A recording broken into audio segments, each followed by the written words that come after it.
नमस्कार मंडळींनो, मुरांबा मालिकेच्या आजच्या भागामध्ये आपण पाहणार आहोत की आता माही आणि इरावती निघून गेल्यानंतर रमा आता तिचे चिवडा विकल्यानंतरचे पैसे मोजत असते.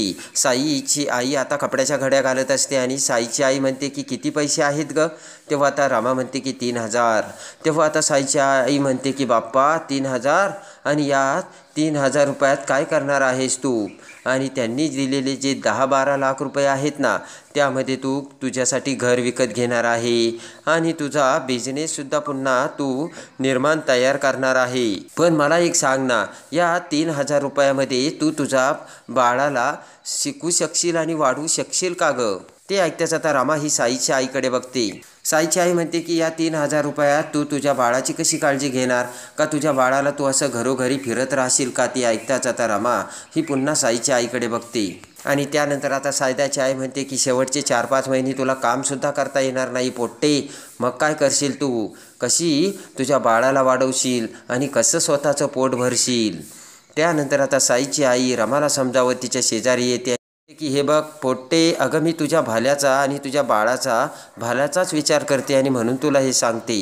साईची आई म्हणते की अगं त्यांच्याकडे पैसे आहेत आणि मुकादमाच्या घरी तुझ्या बाळाला त्या चांगलं भविष्य देतील. त्यांच्याकडे पैसे आहेत, विचार कर तू. साईची आई म्हणते की हे बघ मी तुला एक सांगते, आई जर आपल्या मुलाला सोडून गेली तर आईला नाव ठेवतात, पण बाप जर सोडून गेला ना तर बापाला नाव नाही ठेवत. तेव्हा आता विचार करत साईची आई म्हणते की आई विना ना पोर पोरकं होतं आणि बापाविना आवारस.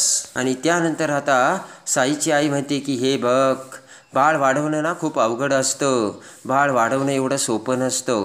ते ऐकताच आता रमा म्हणते की ते तुमचे विचार असतील, माझे विचार नाही आहेत ते. आणि त्यानंतर आता रमा पटकन उठून आतमध्ये जाते आणि चिवड्याच्या दोन्हीही पिशव्या घेऊन बाहेर येते. ते बघून सायदाची आई म्हणते की अगं एवढ्या रात्री कुठे चाललीस तू आणि एवढ्या रात्री तुझा चिवडा कोण विकत घेणार आहे? तेव्हा आता रमा साईच्या आईला म्हणते की जे घेतील ना, जे घेणारे आहेत ते घेतील. आणि त्यानंतर आता रमा तेथून निघून जाते तर डोक्याला हात लावत साईची आई म्हणते की बाप्पा या पोट्टीचं काय करायचं काय माहिती. आणि त्यानंतर आता रमा पुन्हा चिवडा विकण्यासाठी भर रात्री दोन्हीही पिशव्या घेऊन आलेली असते. आणि त्यानंतर त्या दोन्हीही पिशव्यातील चिवडा आता रमा बाहेर काढते आणि तेथून जाणाऱ्या येणाऱ्या बायकांना आता रमा ताई चिवडा घ्या ना हे सांगत असते, पण कुणीही आता रमाचा चिवडा रात्री घेत नसतं. तेवढ्यात एक मुलगा तिथे येतो आणि रमाला म्हणतो की ताई ताजा आहे ना चिवडा? रमा म्हणते की हो एकदम ताजा आहे आणि पौष्टिकही आहे.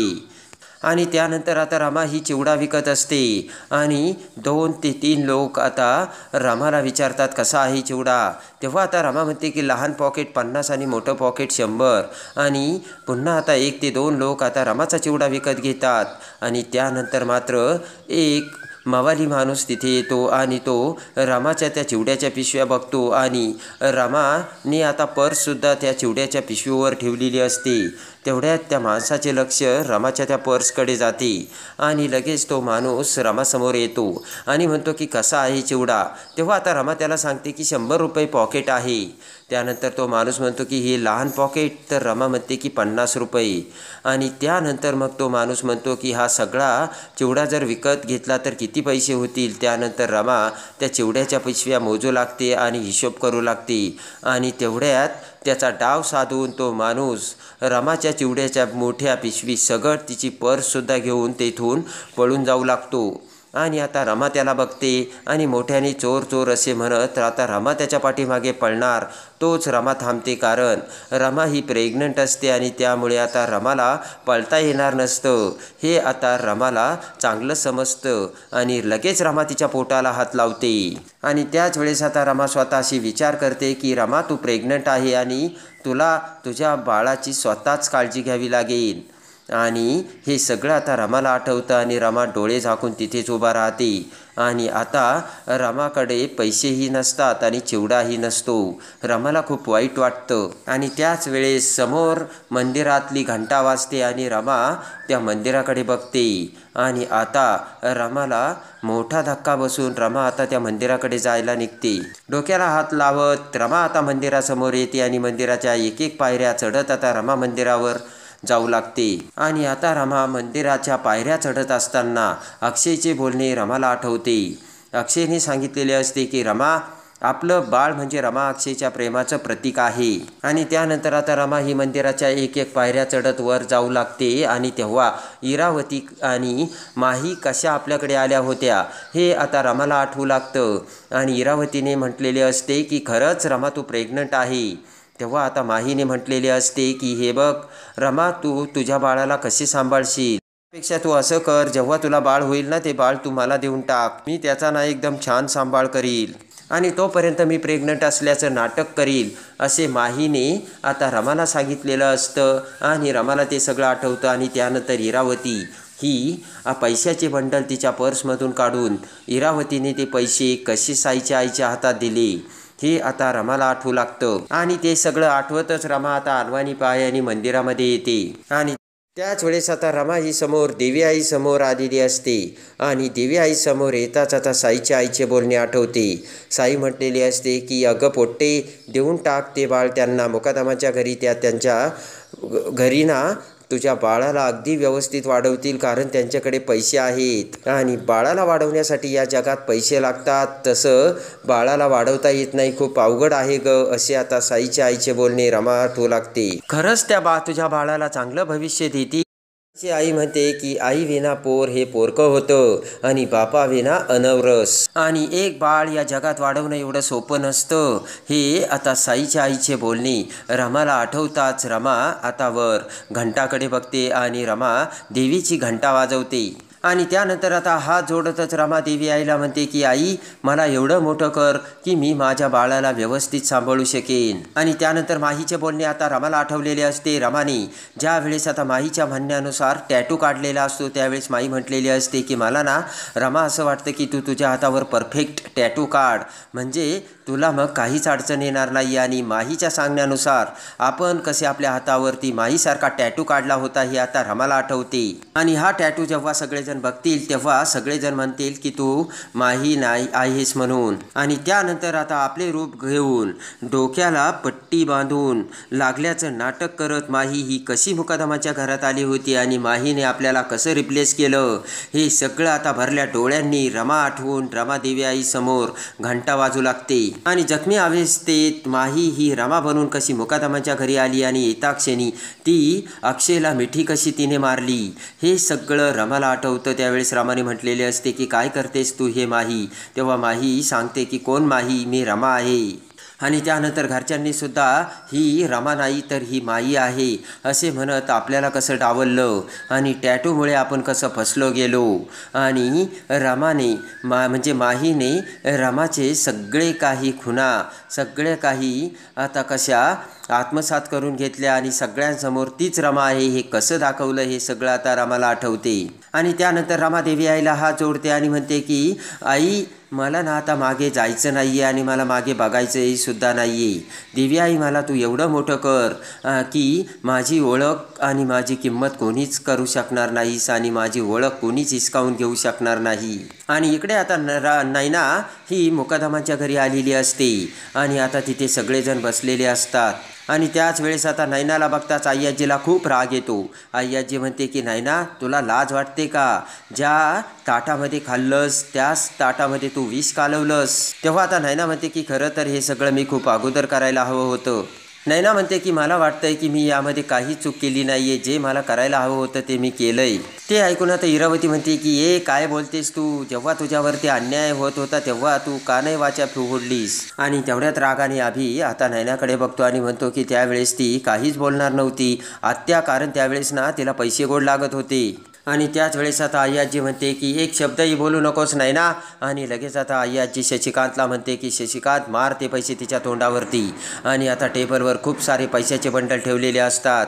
त्यानंतर त्या सगळ्या पैशाला हात लावत आता शशिकांत म्हणतो की घे आणि सगळे पैसे तुला घे, अजून तुला काही लागतं ते सुद्धा घे, चेकबुक लिहून देतो, असे म्हणत रागाने शशिकांत आता नैनाकडे बघतो. त्या पैशाकडे बघत आता नैना हसू लागते आणि म्हणते की बाय माझी, सॉरी म्हणायचा तू काय विसरलास का? ते ऐकताच शशिकांतला राग येतो. रागाने शशिकांत आता नयनाला मारण्यासाठी हात उगारतो. सगळे आता सीमा, अक्षय, आनंद शशिकांतला धरतात.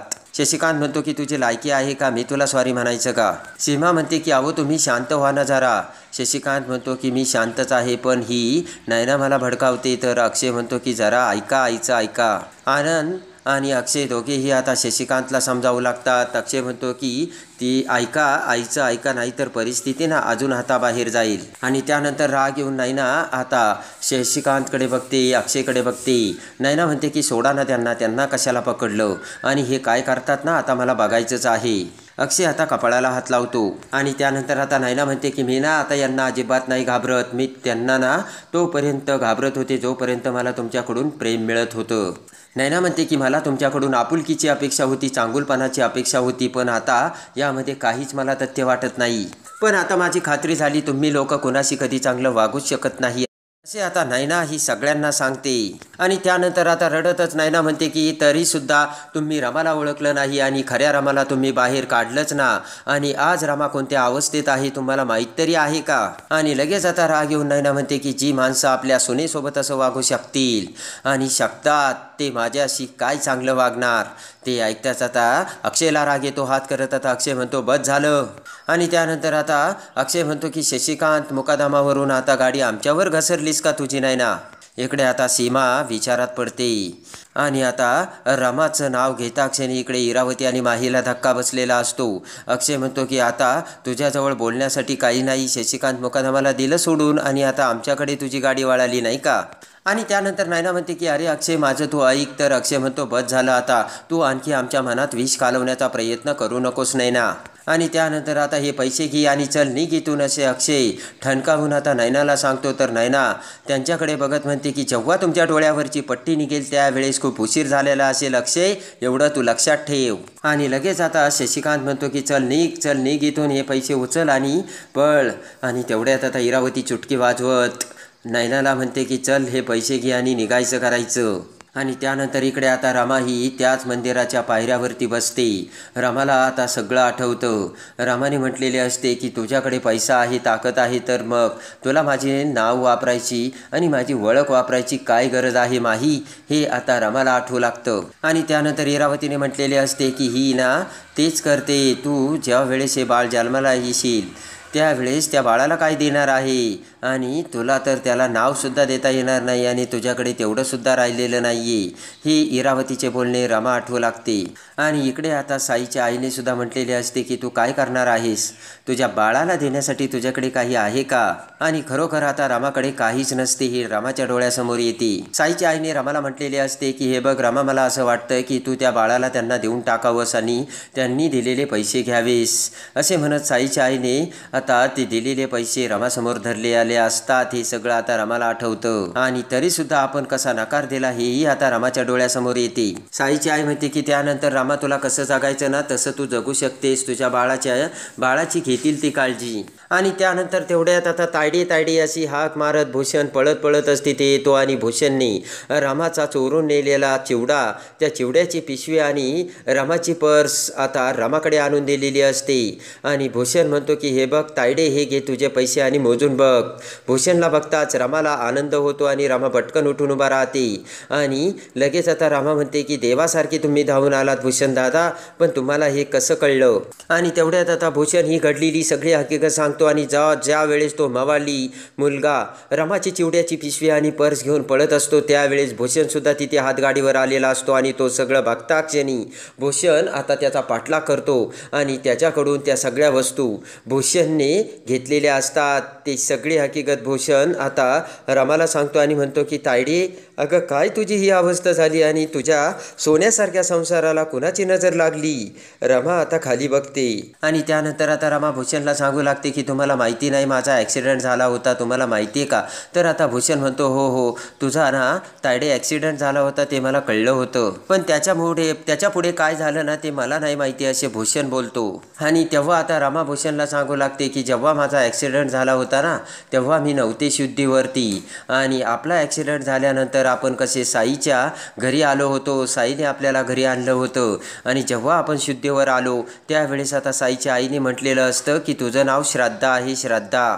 आणि आता साईच्या आईने सांगितलेलं असतं की तुझं ना माझ्या मुलासोबत लग्न ठरलं होतं आणि लगेच आता साईच्या आईने त्यांच्या लग्नाची तयारी केलेली असते. साईची आई म्हणते की नशिबाने त्या दिवशी लग्नाच्या दिवशीच मला सगळं काही आठवलं. आणि त्यानंतर रमा आता सगळं काही सांगू लागते. मला सगळं आठवल्यानंतर मी मुकादमाच्या घराच्या समोर आलेही होते आणि घराच्या दरवाजा उघडणार पण तोच आता रमाला तोंड दाबून आता नीलने कसं पळून नेलं होतं हे देखील आता रमाशी भूषणला सांगू लागते. आणि त्यानंतर आता नीलने सांगितलेलं असतं की ते बघ अक्षयने दुसरं लग्न केलं आणि पाठमोऱ्या माहीला आपण बघून अक्षयने दुसरं लग्न केलं हे आता आपल्याला समजलं हे देखील आता रमा भूषणला सांगते. आणि त्यानंतर मग माही ही माझ्यासारखी दिसणारी मुलगी मला कशी त्या ठिकाणी नीलच्या तावडीतून सोडवायला आली, तिने माझी त्या नीलच्या तावडीतून कशी सुटका केली ही हकीकत देखील आता सगळे काही आता रमाने भूषणला सांगितलेली असते. आणि त्यानंतर आता माहीने गोडी गुलाबीने रमाला सांगितलेलं असतं की हे बघ माही, इतक्या दिवस मी मुकादमाच्या घरी माही बनून राहते ना, तेव्हा मला वाटतं की तू सुद्धा तुझ्या हातावरती माझ्यासारखा टॅटू काढून घ्यावास, तेव्हा मग कुणालाही संशय येणार नाही. आणि माहीच्या विश्वासामुळे आपण कसा आपल्या हातावरती टॅटू काढला आणि त्यानंतर आता आपण माहीसारखा आपल्या हातावर टॅटू काढता क्षणी माही ही कशी आपला वेश घेऊन जखमी अवस्थेत तिथे आली आणि तिने कशी अक्षयला मिठी मारली. तेव्हा आपण म्हटलो की काय करतेस माही तू, तेव्हा माही म्हटलेली असते की कोण माही, मी रमा आहे.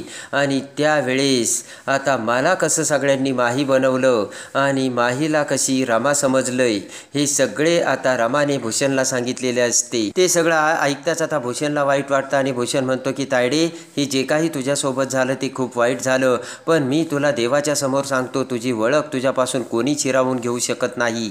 भूषण म्हणतो की हे ज्याने कोणी केलं त्याला मी अजिबात सोडणार नाही, हे तुझ्या या भावाचं वचन आहे, असे भूषणने आता रमाला सांगितलेले असते. आणि त्यामुळे रमाला खूप दिलासा मिळतो. आणि त्यानंतर आता भूषण म्हणतो की मी ना अक्षयकडे जातो आणि आत्ताच्या आत्ता त्याला सांगतो हीच खरी रमा आहे म्हणून. आणि भूषण जाऊ लागतो पण त्याच वेळेस रमा भूषणला थांबवते आणि म्हणते की थांबा, हे सगळं माझं करून झालं आणि आता तुम्हीसुद्धा तसं करून त्यांना सांगून काहीच उपयोग नाही आहे, कारण सगळे पुरावे माझ्या विरोधात आहेत आणि सगळं काही माहीच्या बाजूने आहे आणि तुम्हीसुद्धा काही करू शकत नाही. आणि आत्ता जरी तुम्ही मुकादमाच्या घरी गेले आणि तिथे जरी ओरडू सगळं काही खरं सांगितलं तरीसुद्धा तुमच्यावर कोणीच विश्वास ठेवणार नाही, जसं त्यांनी साईसोबत केलं.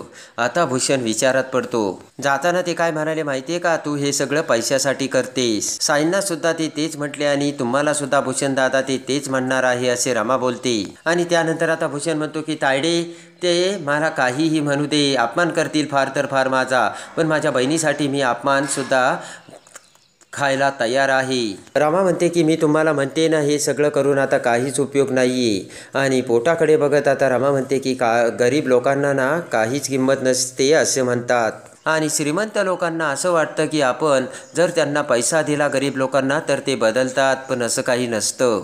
आणि आता रमा विचार करत भूषणला म्हणते की एक ना एक दिवस त्यांना नक्की कळेल की त्यांच्या घरात जी कुणी आहे ती माई आहे, रमा नाहीये. भूषण म्हणतो तायडे, तोपर्यंत तू काही थांबणार आहे का, तू जरा स्वतःचा विचार कर ना.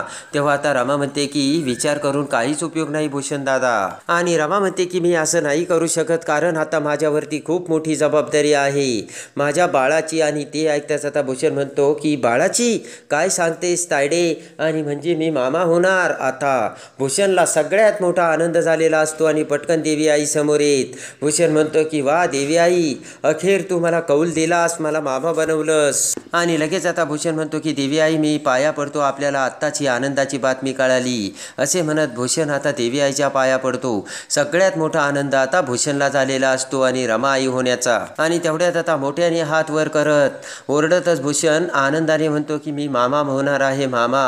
आणि तेवढ्यात आता रमा भूषणला म्हणते की म्हणूनच मला आता या बाकी सगळ्यांचा विचार नाही करायचा आणि मला स्वतःच्या पायाने उभं राहून स्वतःच्या पायावर उभं राहायचं, तरच मी माझ्या बाळाला चांगलं भविष्य देऊ शकेन, असे रमा आता भूषणला सांगता क्षणी भूषण मोठे डोळे करून रमाकडे बघतो. रमा म्हणते मी जर असं केलं तरच मी माझ्या बाळाला स्वतंत्र आयुष्य देऊ शकते आणि त्याची स्वतंत्र अशी ओळख तयार करू शकते. भूषण आता ते ऐकताच आता फक्त रमाकडे बघत असतो आणि भूषणने खऱ्या अर्थाने रमाच्या जिद्दीलाच केलेला असतो तो सलाम. एवढ्या खडतर परिस्थितीतसुद्धा रमाने तिची जिद्द सोडली नाही आणि रमामध्ये जी लढण्याची ताकद तीच ताकद आता भूषण बघतो आणि खरंच रमाचा भूषणला गर्व वाटतो. आणि त्यानंतर आता रमा म्हणते की मला आता तो विचार करायचाच नाही. दुसरीकडे आता इरावती तिच्या बेडरूममध्ये आता त्या प्रॉपर्टीची फाईल बघत असते आणि त्याच वेळेस माही तडतड करत तिथे येते. माही म्हणते की इरा रमा आता आपल्याला बाळ द्यायला नाही म्हणाली तर आपण काय करायचं. तेव्हा आता इरावती म्हणते की आपण सगळं काही करू शकतो. आणि त्यानंतर आता इकडे इरावती ती फाईल माहीला दाखवते आणि म्हणते की असं. तेव्हा आता ती फाईल माही बघते आणि त्यामध्ये आता बघता क्षणी माहीला आनंद होतो आणि माही म्हणते अरे वा आई आजीची सहीसुद्धा मिळाली. तेव्हा आता इरावती म्हणते की इरावती असताना काहीच अशक्य नाही. आणि लगेच आता माही विचार करते की इम्पॉसिबल जे होतं ते शक्य झालं. इरावती म्हणते की मी तुला सांगितलं ना माही मला बुद्धिबळाचा खेळणं खूप आवडतो. आणि त्या बुद्धिबळातील वजीर आणि राजासुद्धा आपल्याकडे धावत येत आपल्या तालावर नाचणार आहे तसे इरावती माहीला सांगते. आणि इरावतीचे ते बोलणे ऐकून आता माही खूप खुश झालेली असते आणि चक्क त्या प्रॉपर्टीच्या पेपर्सवर आई आजीने सुद्धा सही केली याचे आता माहीला कौतुक वाटते. खरंच इरावती खूप हुशार डोक्याची असल्याचे माही समजते. आणि आता मोठमोठ्याने इरावती खुशीने हसू लागते. तर आता माहीसुद्धा केस उडवत म्हणते की ओके. आणि त्यानंतर आता इरावती आणि माही ही पुन्हा आता रमाकडे साईच्या घरी येतात. आणि त्यानंतर आता पुन्हा माहीने रमाचे बाळ मागितलेले असते पण आता पुन्हा आता मोठी ऑफर करून आता रमासाठी पैसे देऊ लागता क्षणी इकडे रमाने पुन्हा नकार दिलेला असतो. पुन्हा आता इरावती आणि माही हे मुकादमाच्या घरी येतात. आणि लगेच आता माही ही इरावतीला म्हणते की पुन्हा जर आता रमाने नकार दिला तर. तेवढ्यात आता अक्षय त्यांना बघतो. माहीचे ते बोलणे ऐकताच आता अक्षय म्हणतो की कुणाला नकार दिला तर आणि हे काय चाललंय. त्यानंतर माही ही बेडरूममध्ये येते आणि लगेच आता अक्षय म्हणतो की कुणाबद्दल बोलत होती. तर माही म्हणते की ती माही मला ना सतत धमक्या देतीये आणि म्हणते की तुझं बाळ मला दे म्हणून. ते ऐकताच आता अक्षयला मोठा धक्का बसतो आणि अक्षय म्हणतो काय. आता तेवढ्यात माहीच्या मोबाईलवर आता रमाचा फोन आलेला असतो आणि लगेच आता अक्षय तिथे असतो. अक्षय आता तो माहीचा मोबाईल बघू लागतो पण तेवढ्यात माहीने आता स्पीकर ऑन करून आता अक्षयसमोर तो आता फोन घेतलेला असतो. तेव्हा आता रमाच्या तोंडातून आता कोणते शब्द निघणार आणि आता ते बाळ खरं आता रमा घेणार हे सत्य अक्षयसमोर येणार का अक्षयला आता खऱ्या सत्याचा आता भूषण उलगडा करणार. हे सगळं काही बघण्यासाठी आणि मुरंबा मालिकेच्या डेली अपडेटसाठी बेल नोटिफिकेशनवर क्लिक करून आपल्या चॅनलला लाईक करा, सबस्क्राईब करा.